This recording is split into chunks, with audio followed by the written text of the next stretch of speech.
Hello दोस्तों, स्वागत है आप सभी का अपने यूट्यूब चैनल एजुकेशन अड्डा पर।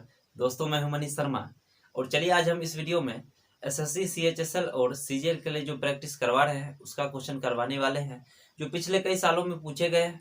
ठीक है दोस्तों, इससे पहले का वीडियो अगर आपने नहीं देखा है तो एसएससी सीएचएसएल और सीजीएल मैथ्स के नाम से प्ले लिस्ट बना हुआ है, आप वहां जा करके सारे वीडियो को देख सकते हैं। ठीक है, तो बने रहिए वीडियो के अंत तक, भागिएगा नहीं। बहुत ही जबरदस्त और यूनिक तरीका आज बताने जा रहे हैं जिससे बड़े से बड़े क्वेश्चन को आप आसानी से सेकेंडों में बना सकते हैं। ठीक है दोस्तों, अगर आप इस चैनल पर नए हैं तो चैनल को सब्सक्राइब कर लीजिए और बेल आइकन दबा करके ऑल नोटिफिकेशन सेट कर लीजिए ताकि मेरे हर क्लास का नोटिफिकेशन मिलता रहेगा। ठीक है, तो चलिए शुरू करते हैं फटाफट से। लेके प्रभु का नाम, आज करेंगे सारे क्वेश्चन का काम तमाम। ठीक है, आज का पहला क्वेश्चन है a plus B plus C बराबर 7 और A cube plus B cube plus C cube minus 3abc बराबर 175 है, तो A B plus B C plus C A का मान क्या होगा। बहुत ही अच्छा सवाल है और बहुत ही यूनिक तरीका बताएंगे, जो तरीका आप इससे पहले कभी नहीं देखे होइएगा। ठीक है, और क्वेश्चन को आप आसानी से सेकेंडों में सॉल्व कर सकते हैं। ठीक है, देखिए सवाल में दो इक्वेशन है। ठीक है, कैसे पता चलेगा जो दो इक्वेशन है, तो देखिए यहाँ बराबर है, दो में लगा हुआ। ठीक है, यानी दो इक्वेशन और तीन वेरिएबल है ए बी और सी। ठीक है, यानी इक्वेशन से एक्स्ट्रा वेरिएबल है, इक्वेशन तो ये वो है और वेरिएबल तीन को है ए बी सी, तो एक्स्ट्रा वेरिएबल है उसको जीरो के बराबर कर लेंगे। ठीक है, यहाँ से देखिए वेरिएबल तीन को है, इसमें से किसी को जीरो के बराबर कर लेना है। ठीक है, देखिए हम सी को जीरो के बराबर कर लेते हैं। जब सी को जीरो कर देंगे तो देखिए सवाल सिर्फ कितना बच जाएगा, ए प्लस बी बराबर में 7 बचेगा क्योंकि सी को जीरो कर दिया है। क्लियर है, अब इसमें देखिए सी को जीरो करेंगे तो ये सिर्फ बचेगा ए क्यू प्लस बी क्यू बराबर में 175। बात आया ना समझ में। देखिए सी जीरो है तो ये भी टर्म जीरो हो गया, ये भी जीरो, और सवाल आपको निकालना क्या है, अब सिर्फ और सिर्फ ए बी निकालना है। बात आ गया समझ में। देखिए दो इक्वेशन है और तीन वेरिएबल है। ठीक है, ए बी सी, तो एक्स्ट्रा वेरिएबल है इक्वेशन से, उसको जीरो के बराबर कर लेंगे किसी को भी। तो हम सी को जीरो के बराबर किए हैं, तो देखिए सवाल सिर्फ बच गया ए प्लस बी बराबर 7 बच गया क्योंकि सी जीरो की है। क्लियर है, A cube plus B Q बचेगा 175, सी वाला टर्म जीरो कर दिया है। क्लियर है, तो आपको इतना का जो मान पूछा जा रहा था A B plus B C plus C है। ठीक है, इसमें से सी जीरो करेंगे तो सिर्फ क्या बचेगा, ए बी, यानी कि अब सवाल आसान हो गया, सिर्फ और सिर्फ ए बी का मान निकालना है। बात आ गया समझ में। तो देखिए यहाँ से ए प्लस बी का होल क्यू क्या हो जाएगा। ठीक है, A cube plus B cube plus 3ab into में ए प्लस बी। बात आ गया समझ में। ये चीज अगर आपको याद है तो आसानी से सवाल सॉल्व हो जाएगा। देखिए ए प्लस बी का होल क्यू है ना, ए बी का मान पता है 7 है, यानी 7 का क्यू कर देंगे बराबर ए क्यू प्लस बी क्यू, इसका भी मान पता है 175 है। बात आया समझ में। ठीक है, प्लस 3ab और ए प्लस बी का मान आपको पता है कितना है, 7। बात आ गया समझ में। अब कुछ करना ही नहीं है, सवाल का सॉल्व हो गया। देखो 7 का क्यूब करेंगे कितना हो जाएगा, 343। क्लियर है, बराबर 175 प्लस 7 को 3 से गुना करेंगे 21 ए भी हो जाएगा। क्लियर, अब देखिए 343 इसमें से 175 घटा लेंगे बराबर में 21 ए भी बचेगा। क्लियर है, यहाँ तक कोई दिक्कत नहीं है। अब देखिए 343 में से 175 घटा लेंगे कितना बच जाएगा, 168 बचेगा। क्लियर है, और बराबर में आपका 21 ए बी। अब 21 से भाग लगाएंगे तो ये 8 बार में कट जाएगा, यानी ए बी बराबर कितना आ गया, 8 आ गया। यही आपका उत्तर हो गया। देखिए कितना आसान तरीका था, आप क्वेश्चन को तुरंत सेकेंडों में सॉल्व कर सकते हैं। ठीक है, बात आ गया समझ में। फिर से एक बार समझते हैं क्योंकि तरीका बहुत ही यूनिक है। एक बार आप सीख गए तो बड़ा से बड़ा क्वेश्चन को आप आसानी से बना सकते हैं। क्लियर है, A plus B plus C बराबर 7 और A cube plus B cube plus C cube minus 3abc बराबर 175 है। A B plus B C plus C A का मान क्या होगा। जब इक्वेशन 2 है, ठीक है, और वेरिएबल 3 को है, यानी इक्वेशन से ज्यादा वेरिएबल है, तो एक्स्ट्रा वेरिएबल को किसी को जीरो कर दीजिए। ठीक है, एगो को। ठीक है, कैसे पता चलेगा, इक्वेशन 2 है, देखिए 2 बराबर लगा हुआ है ना, यानी 2 इक्वेशन और वेरिएबल ए बी और सी 3 को है, एक्स्ट्रा किसी को भी जीरो करेंगे तो हम सी को जीरो कर दिए है। ठीक है, तो सी जीरो करेंगे तो ये सिर्फ और सिर्फ बच गया ए प्लस बी बराबर 7 बच गया। क्लियर है, यहाँ ए क्यू प्लस बी क्यू बराबर 175 बच गया। क्लियर, तो आपको सिर्फ और सिर्फ क्या निकालना है, अब ए बी निकालना है क्योंकि सी वाला टर्म को जीरो किया है। क्लियर, अब देखिए सवाल में ए प्लस बी का होल क्यू क्या होता है, A cube plus B cube plus 3ab into A plus B बात आ गया समझ में। अब यहाँ a प्लस बी का मान पता है 7 है, 7 का क्यूब करेंगे, इधर 175 प्लस 3ab और गुना में 7, क्योंकि a प्लस बी का मान 7 है। बात आ गया समझ में आसानी से। यहाँ से देखिए ab का मान आसानी से निकल गया, कितना आ गया 8, यानी इस सवाल का उत्तर क्या हो जाएगा 8 हो जाएगा। बात आ गया समझ में। अब इस टाइप के सारे क्वेश्चन आप बना सकते हैं, ठीक है। जब इक्वेशन से एक्स्ट्रा वेरिएबल है तो उसको आसानी से आप किसी एक को जीरो कर दीजिए। बात आ गया समझ में। दोस्तों ये तरीका अगर आपको काफी अच्छा लगा, पसंद आया, तो नीचे कमेंट बॉक्स में लिख के जरूर बताएं, ठीक है। और हम ऐसे यूनिक तरीका आपके साथ लेकर के आते रहेंगे, ठीक है। तो चलिए बढ़ते हैं अगले क्वेश्चन पर। 22 का पावर 99 प्लस 1 को 7 से विभाजित करने पर शेषफल ज्ञात कीजिए। बहुत ही अच्छा सवाल है, ठीक है। और तरीका बड़ी आसान बताएंगे, जिससे आप क्वेश्चन को आसानी से बनाइएगा, ठीक है। देखिए सवाल है आपका 22 का पावर 99 प्लस 1 और इसमें 7 से भाग लगाना है, तो रिमाइंडर यानी शेषफल क्या होगा, ठीक है।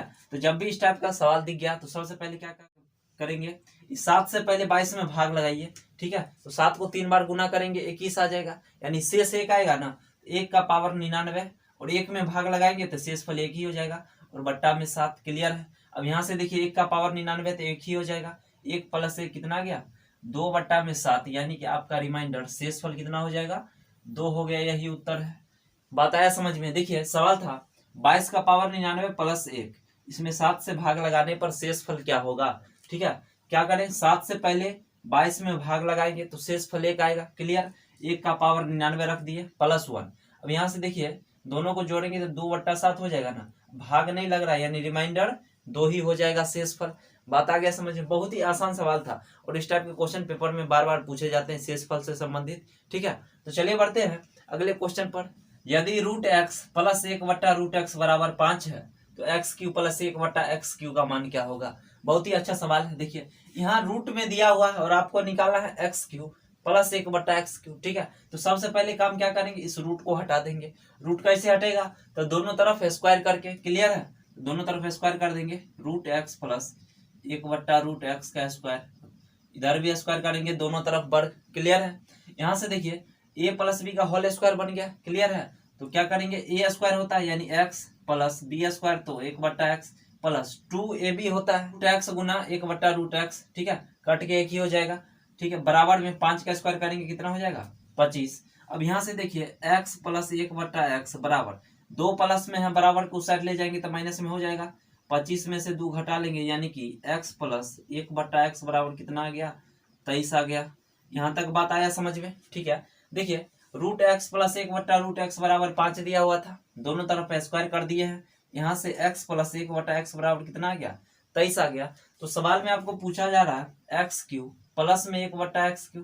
क्लियर है। बहुत ही अच्छा तरीका बताते हैं, आप क्वेश्चन को इस टाइप के सारे सवाल को आसानी से मौखिक बना सकते हैं, ठीक है। देखिए जब एक्स क्यू प्लस 1 बटा एक्स क्यू आपको पूछा जाएगा, ठीक है, यहाँ सबसे पहले एक्स प्लस 1 बटा एक्स का मान निकाल लेना है, ठीक है। यहाँ से 23 आ गया ना, अब कुछ नहीं करना, इस 23 का क्यूब करेंगे, ठीक है, और माइनस 3 गुना ये 23 है, इसे गुना कर देंगे, हो गया, आपका उत्तर तैयार है। 23 का क्यूब करेंगे तो कितना हो जाएगा, 23 का क्यूब करेंगे 12,167 हो जाएगा। क्लियर है। 3 से 23 में गुना करेंगे तो 69 हो जाएगा, यानी कि इतना में से 69 घटाएंगे तो 12,098, यही उत्तर हो जाएगा। बात आया समझ में। x प्लस 1 बटा एक्स का मान हमको पता था 23 आ गया, तो क्यूब वाला निकालना है, क्या करेंगे, इसका क्यूब कर लेंगे, ठीक है। अब माइनस 3 और ये जो संख्या आपका निकला है x प्लस 1 बटा एक्स बराबर 23, तो इससे गुना कर देंगे, ठीक है। 23 का क्यूब करेंगे, यहाँ से कितना आएगा 12,167। क्लियर है। माइनस 69 करेंगे तो 12,098, यही आपका उत्तर हो जाएगा। बात आया आसानी समझ में। बहुत ही आसान सवाल था, ठीक है। तो चलिए बढ़ते हैं अगले क्वेश्चन पर। यदि x square minus 2x plus 1 बराबर 0 है तो एक्स क्यू प्लस 1 बटा एक्स क्यू का मान निकालें, ठीक है। देखिए इसमें कुछ करना नहीं है, आपको दिया हुआ x square minus 2x plus 1 बराबर 0 है ना, एक्स से दोनों तरफ भाग लगा देंगे, ठीक है। देखिए एक्स स्क्वायर में एक्स से भाग लगाएंगे तो क्या बचेगा, सिर्फ एक्स बच जाएगा, माइनस 2x में एक्स से भाग लगाएंगे तो 2 बचेगा। क्लियर है।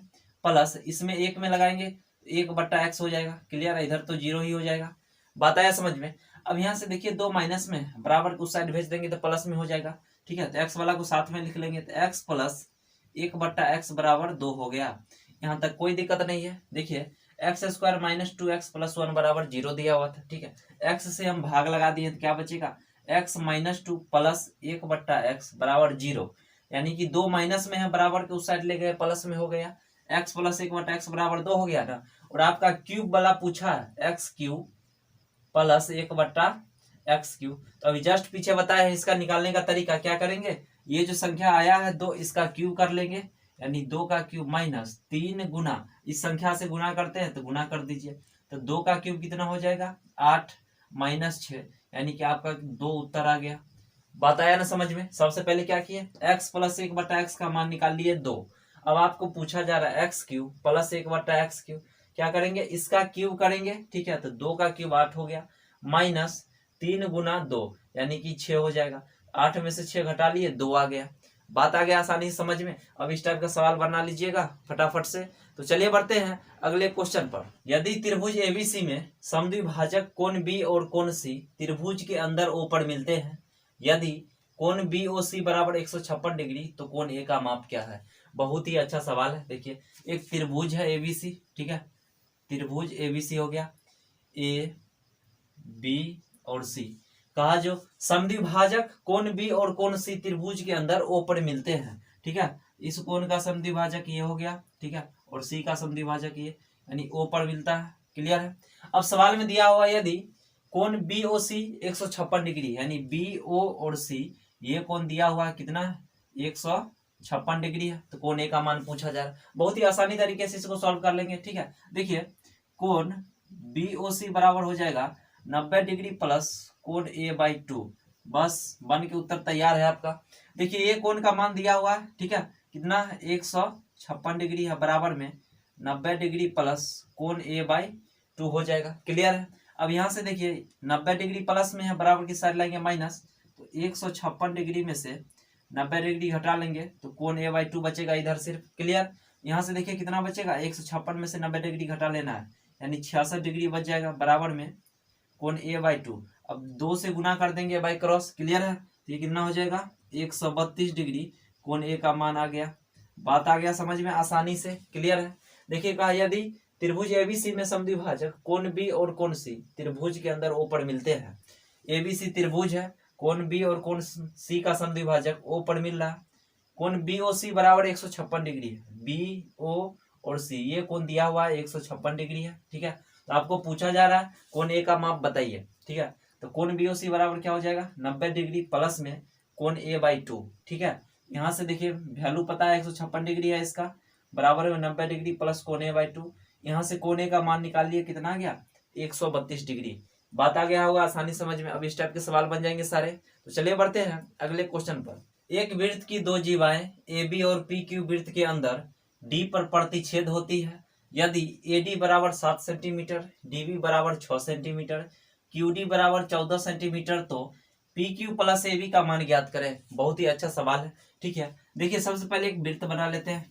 दो जीवा ए बी और पी क्यू वृत्त के अंदर डी पर प्रतिच्छेद होता है, ठीक है। एक जीवा ये खींच देते हैं, ए बी नाम दे दिए इसको, ठीक है। एक खींच देते हैं ये, ठीक है, पी क्यू डी पर प्रतिच्छेद करता है। क्लियर है, यहाँ तक कोई दिक्कत नहीं। अब देखिए सवाल में दिया हुआ है ए से डी तक का लंबाई दिया हुआ 7 सेंटीमीटर है, ए से डी तक, यानी ये जो है 7 सेंटीमीटर है। डी से बी तक कितना है, डी से बी तक 6 सेंटीमीटर है। क्लियर है। आपको क्यू से लेकर के और डी तक दिया हुआ है 14 सेंटीमीटर है, ठीक है। तो सबसे पहले क्या करेंगे हम, पी से लेकर के और डी तक ये मान लेते हैं एक्स, ये निकाल लेंगे इसका लंबाई। तो देखिए इसमें होता है ये पी से डी तक का लंबाई, ठीक है, और क्यू से डी तक का लंबाई का जो गुणनफल होगा, ठीक है, ए से डी और डी से बी तक के लंबाई के गुणनफल के बराबर होता है। देखिए क्या, पी से डी तक का जो लंबाई होगा गुने क्यू से डी तक में, ठीक है, इसका गुणनफल ए से डी तक और डी से बी तक के गुणनफल के बराबर होता है। बात आ गया समझ में। अब यहाँ से देखिए पी से डी तक कितना दिया हुआ है, पी से डी, ठीक है, एक्स है तो एक्स गुने क्यू से डी तक दिया हुआ है 14 दिया हुआ है, बराबर ए से डी तक दिया हुआ है मान 7 है लंबाई, डी से बी तक 6 है। यहाँ तक कोई दिक्कत नहीं है। अब देखिए 7 से भाग लगाएंगे तो 7 से 2 बार में कट गया, 2 से ये भी कट गया 3 बार में, यानी एक्स बराबर 3 आ गया, ठीक है। यानी कि पी से डी तक का लंबाई कितना हो जाएगा 3 हो जाएगा।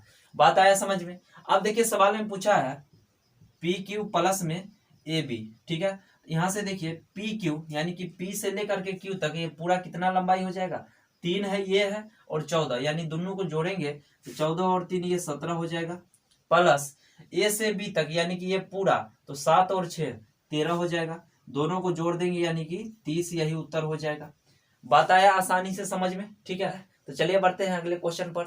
एक खिलौने के क्रय मूल्य पर प्रत्येक के प्रतिशत की 2 क्रमिक वृद्धि के बाद कुल लाभ 552 रुपया है। यदि वस्तु का क्रय मूल्य 800 रुपया है तो के का मान ज्ञात कीजिए। बहुत ही अच्छा सवाल है। देखिए सबसे पहले क्या बोला, तो टोटल लाभ कितना है 552 रुपया और क्रय मूल्य दिया हुआ है 800, यानी ये जो लाभ होगा 552 रुपया का कितना पर, तो 800 पर होगा। क्लियर है। प्रतिशत के लिए 100% से गुना करेंगे। बात आया समझ में। देखिए सवाल में था जो प्रत्येक के परसेंट की 2 क्रमिक वृद्धि के बाद कुल लाभ जो है 552 रुपया का और क्रय मूल्य 800 है, तो कुल लाभ 552 रुपया का हो रहा है कितना पर, 800 पर। प्रतिशत के लिए 100% से गुना। क्लियर है। 2 जीरो से 2 जीरो काट देंगे, 8 से 1 कट गया, यानी कितना परसेंट का लाभ हुआ आ गया 69, यानी 69% का लाभ हुआ। क्लियर है। अब देखिए सीधा सी बात है, 69% लाभ का मतलब क्या है, 100 का सामान होगा तो 169 में बेचेगा। बात आया समझ में। क्लियर है। देखिए 100 का सामान होगा तो 169 में बेचेगा और सवाल में कहा के प्रतिशत की 2 क्रमिक वृद्धि, 2 क्रमिक वृद्धि दिया हुआ है, कुछ नहीं करना है, बस इसका रूट कर दीजिए। ठीक है, रूट करेंगे ठीक है, 100 का वर्गमूल ये 10 हो जाएगा और ये 169 13 हो जाएगा। क्लियर है। अब हो गया सवाल। देखिए 10 से 13 समान, यानी कि 3 का लाभ हो रहा है कितना पर, 10 पर। प्रतिशत के लिए 100% से गुना, 0 से 0 कट गया, यानी क्या परसेंट आ गया उत्तर आपका 30%, यही उत्तर हो जाएगा। बात आया समझ में। फिर से एक बार समझते हैं। देखिए 552 रुपया का लाभ हुआ 800 पर, प्रतिशत के लिए 100% से गुना, यहाँ से कितना निकालिए 69% का लाभ। अब सवाल में देखिए 69% लाभ का मतलब क्या, 100 का सामान होगा तो 169 में बेचेगा। क्लियर है। अब कहा जो के प्रतिशत की 2 क्रमिक वृद्धि के बाद कुल लाभ इतना था, 2 को क्रमिक वृद्धि है, बस रूट कर देना, यानी 10 से 13 हो गया। अब 10 का चीज 13 में मिलेगा, 3 का लाभ हो रहा है 10 पर, प्रतिशत के लिए 100% से गुना, यहाँ से कितना आपका उत्तर आ गया 30%। बहुत ही अच्छा क्वेश्चन है और इस टाइप के सवाल पेपर में बार बार पूछे जाते हैं। ठीक है, तो छोड़ना नहीं है, सारे क्वेश्चन को सॉल्व करना है सेकंडों में। ठीक है, उसके लिए बने रहिए मेरे साथ। तो चलिए बढ़ते हैं अगले क्वेश्चन पर। ए 6000 रुपया को 5% वार्षिक साधारण ब्याज दर पर बैंक में जमा करता है। बी 5000 रुपया को 8% वार्षिक चक्रवृद्धि ब्याज दर पर बैंक में जमा करता है। 2 वर्ष के बाद इनके ब्याज का अंतर क्या होगा। बहुत ही अच्छा सवाल है। 2 वर्ष के बाद ब्याज का अंतर पूछ रहा है। ए जो है साधारण ब्याज पर जमा कर रहा है बैंक में और बी जो है चक्रवृद्धि ब्याज पर। ठीक है, देखिए ये जो है साधारण ब्याज पर जमा कर रहा है 6000 रुपया 5% के रेट से। ठीक है, तो 2 साल के बाद इसको कितना ब्याज मिलेगा, तो देखिए प्रतिशत ऐसा ही बराबर होता है आर गुना में टी। क्लियर है।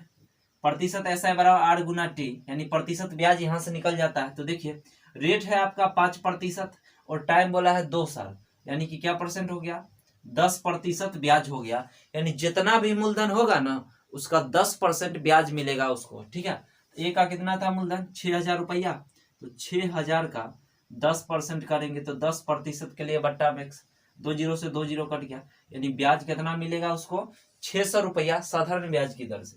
अब देखिए बी जो है ये चक्रवृद्धि ब्याज पर जमा करता है 5000 रुपया, इसको भी 2 साल के बाद ब्याज निकालना है। देखिए पहला साल और दूसरा साल, तो चक्रवृद्धि ब्याज में क्या होता है 1 साल का साधारण ब्याज और चक्रवृद्धि ब्याज समान होता है। ठीक है, तो देखिए 1 साल का चक्रवृद्धि ब्याज और साधारण ब्याज समान होता है। क्लियर है। तो देखिए कितना रुपया है 5000, इसका पहले 8% निकालेंगे तो 8% के लिए बट्टा में 2 जीरो से 2 जीरो कट गया, यानी 400 रुपया। तो पहला साल में 400 रुपया मिलेगा। ठीक है, दूसरा साल में भी 8% के रेट से 400 रुपया मिलेगा, लेकिन 400 रुपया तो मिलवे करेगा, लेकिन ये पहला साल में जो 400 रुपया मिला है इस पर भी 8% ब्याज लगेगा। ठीक है, तो 400 का 8% निकालेंगे तो 8% के लिए बट्टा में 2 जीरो से 2 जीरो कट गया, यानी कि 32 रुपया दूसरा साल में और मिलेगा। क्लियर है। यहाँ से देखिए ब्याज कुल मिला के उसको चक्रवृद्धि ब्याज कितना हो गया, सबको जोड़ देना है, तो 832 रुपया। बात आया समझ में। अब सवाल में कहा जो बताइए ब्याज का अंतर क्या है, इसको 600 मिला, इसको 832, अंतर कितना का है 232 रुपया का, यही उत्तर हो जाएगा। आप इस तरह से क्वेश्चन को आसानी से सेकेंडों में सॉल्व कर सकते हैं, बहुत ही यूनिक तरीका है। ठीक है, तो चलिए बढ़ते हैं अगले क्वेश्चन पर। एक शहर के एक निश्चित क्षेत्र ए की जनसंख्या 5000 है, ठीक है। पहले वर्ष में यह 10% से बढ़ गई, दूसरे वर्ष में किसी कारणवश 20% घट गई, तीसरे वर्ष में जनसंख्या 30% से बढ़ गई, तो तीसरे वर्ष के अंत में क्षेत्र ए की जनसंख्या क्या होगी। बहुत ही अच्छा सवाल है और यूनिक तरीका बताएंगे, आप क्वेश्चन को सेकंडों में सॉल्व कर लीजिएगा, ठीक है। देखिए जनसंख्या दिया कितना है, 5000 जनसंख्या है, ठीक है। और पहला वर्ष में बोला है 10% बढ़ गया, कुछ नहीं करना है, सीधे गुना कर दीजिए। तो 110 बट्टा में 100, 10% बढ़ गया था 100 में जोड़ के, तो 110% हुआ, तो 110% के लिए बट्टा में 100, ठीक है। फिर अगला साल क्या हुआ, 20% घट गया है, बस 100 में से 20 घटाएंगे ना, 80%, 80% के लिए बट्टा में 100 गुना। फिर कहा जो तीसरा वर्ष जो है जनसंख्या 30% बढ़ गया, 30% बढ़ गया तो हम भी बढ़ा देंगे 30%। क्लियर है, हो गया, आपका उत्तर तैयार है। देखिए यहाँ से 3 जीरो से 3 जीरो ये कट गया, क्लियर। ऊपर में फिर 3 जीरो है, 3 जीरो से ये 3 जीरो। अब देखिए कुछ बचा है, 11 को 5 से गुना करेंगे 55 गुना, 13 को 8 से गुना करेंगे 8 गुना 13, सारे कितना हो जाएंगे गुना करने के बाद 5720, यही उत्तर हो गया। बात आया समझ में। चलिए बढ़ते हैं अगले क्वेश्चन पर। यदि कोसेक थीटा बराबर 25/7 है तो टेन थीटा का मान पूछ रहा है, बहुत ही अच्छा सवाल है, ठीक है। देखिए कोसेक थीटा बराबर दिया हुआ है 25/7, ठीक है। देखिए समकोण त्रिभुज में, ठीक है, 90 डिग्री के सामने के भुजा ये कर्ण हो जाएगा, ठीक है, और ये लंब हो गया, ये आधार, इसको हम थीटा ले लेते हैं, तो ये कर्ण हो गया, ये लंब और ये आधार। तो देखिए कोसेक थीटा किसका रेशियो होता है, ये हो जाएगा कर्ण और ये हो जाएगा लंब। बात आ गया समझ में। यहाँ से देखिए ये एच जो है पता चल गया कितना है 25 है, पी भी पता चल गया आपका 7 है, तो बी आप आसानी से निकाल सकते हैं, यानी कि बेस। क्लियर है। देखिए बेस निकालने के लिए क्या करते हैं, जो कर्ण है इसका स्क्वायर करते हैं, 25 का स्क्वायर करेंगे और माइनस में 7 का स्क्वायर, ठीक है। यहाँ से कितना होगा 576, यानी कि 24 आ जाएगा, यानी बेस आपका पता चल गया 24 है, ठीक है। तो टेन थीटा पूछा जा रहा है, तो टेन थीटा किस किस का रेशियो होता है, लंब बट्टा में आधार, ठीक है, पी बट्टा बी। तो देखिए यहाँ लंब कितना है 7 है, आधार आपका 24 हो जाएगा, यानी 7/24, यही उत्तर हो गया। बहुत ही आसान सवाल था, ठीक है। तो चलिए बढ़ते हैं अगले क्वेश्चन पर। ए बी की तुलना में 45% अधिक दक्ष है और बी एक काम को पूरा करने के लिए ए से 9 दिन अधिक लेता है, ए को उसी कार्य को पूरा करने में कितना दिन लगेंगे। ए बी की तुलना में 45% अधिक दक्ष है, इसका मतलब क्या है, बी से क्षमता ज्यादा है ए का, ठीक है। देखिए ए और बी है, सवाल में कहा गया ए बी की तुलना में 45% अधिक दक्ष है, तो बी अगर 100 होगा, ए का क्षमता कितना हो जाएगा 145 होगा, 45% ज्यादा है, ठीक है। दक्ष मतलब ये क्षमता एक ज्यादा है बी से, ठीक है। अब यहाँ देखिए 5 से भाग लगाएंगे तो 5 से ये भी कट जाएगा 20 बार में, 5 से ये भी कट जाएगा 29 बार में, यानी क्षमता का रेशियो 29:20 आ गया, ठीक है। तो दिन का अगर हम रेशियो निकालेंगे तो ये रेशियो पलट जाएगा, यानी 20:29 हो जाएगा। क्लियर है। अब देखिए सवाल में कहा बी एक काम को पूरा करने के लिए ए से 9 दिन अधिक लेता है, ये बी जो है ए से 9 दिन ज्यादा लेता है। देखिए यहाँ रेशियो में कितना दिन ज्यादा ले रहा है, रेशियो में 9 ज्यादा ले रहा है और दिन भी कह रहा है 9 ले रहा है, तो 9 का वैल्यू 9 हो गया। पूछा जा रहा है ए का बताइए, तो ए का रेशियो कितना है 20, तो 20 का वैल्यू निकाल देंगे, तो 9/9 गुना 20, यानी ए को कितना दिन लगेगा 20 दिन, यही उत्तर हो गया। बात आया समझ में, बहुत ही आसान सवाल था, ठीक है। चलिए बढ़ते हैं अगले क्वेश्चन पर। दो ट्रेन ए और बी जिनके बीच की दूरी 120 किलोमीटर है, दो गो ट्रेन है जिनके बीच का दूरी 120 किलोमीटर है और एक ही समय पर चलना शुरू करती है। यदि ट्रेन ए की गति ट्रेन बी की गति से 2 गुनी है और विपरीत दिशा में यात्रा करते हुए उन्हें मिलने में 2 घंटा लगते हैं, तो ट्रेन ए की गति ज्ञात कीजिए। बहुत ही अच्छा सवाल है, ठीक है। देखिए ट्रेन ए की गति ट्रेन बी की गति से दोगुना है, अगर बी का गति यानी स्पीड x होगा, ए का चाल कितना हो जाएगा 2x हो जाएगा, दोगुना होगा। बात आया समझ में, ठीक है। बी का चाल जितना होगा उसका डबल ए का चाल होगा, बी का चाल अगर हम x ले लिया तो ए का चाल कितना हो जाएगा 2x हो जाएगा। बात आ गया समझ में। अब देखिए सवाल में टोटल दूरी कितना है 120 किलोमीटर है, ठीक है, और 2 घंटा बाद मिलता है। देखिए सवाल का विपरीत दिशा में यात्रा करते हुए उन्हें मिलने में 2 घंटा लगता है, 2 घंटे का समय लगता है मिलने में, और विपरीत दिशा में जाएगा, एक इधर से जाएगा और दूसरा सामने से आएगा। विपरीत दिशा में क्या होता है चाल दोनों का जुट जाता है, ठीक है। यहाँ से देखिए दूरी कितना था 120 किलोमीटर। अब विपरीत दिशा है तो दोनों चाल को जोड़ लेंगे तो 2x और x कितना हो गया 3x। ठीक है, तो यहाँ से देखिए दूरी या बट्टा में चाल समय होता है, अब बराबर में भी समय है। क्लियर हो गया। अब देखिए 3 से भाग लगाएंगे 40, 2 से भाग लगा देंगे ये 20, यानी कि x बराबर कितना आ गया आपका 20 आ गया। तो सवाल में पूछा जा रहा है ए का चाल बताइए, ए का गति कितना हो जाएगा 2x है, x के जगह पे 2 गुना 20 यानी कि 40 किलोमीटर प्रति घंटा, यही उत्तर हो जाएगा। बात आ गया आसानी से समझ में। तो चलिए बढ़ते हैं अगले क्वेश्चन पर।